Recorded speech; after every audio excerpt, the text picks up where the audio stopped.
إمتى نقدر نقول إن العلاقة دي هتنجح وهتستمر؟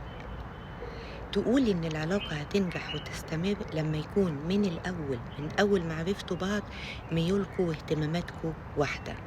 يعني ما ينفعش انتي تكوني رومانسية وبتحبي الكلام الحلو وترتبطي بواحد ما بيحبش يتكلم ويقولك أنا الحب عندي فعل وبس، علشان بعد كده لو ارتبطتي بيه وكملتي حياتك معاه ويتقفل عليكوا باب واحد، ساعتها هتقولي أنا عايزة كلام حلو ومفتقدة الكلام الحلو.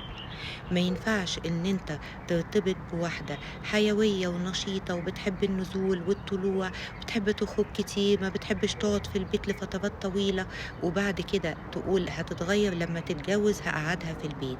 لأ، مش هيحصل مادام دي شخصيتها. إذا وافقت في الأول إنها تسمع كلامك، بعد ما يعدي فترة من الوقت هتحس بنفسها إنها مخنوقة ومش قادرة تعيش الحياة دي. يبقى من الأول نركز في طباع الشخص اللي قدامنا، ما تخليش الحب يسرقك ويعميك عن حاجات انت ممكن تبقى مش هتتقبلها قدام.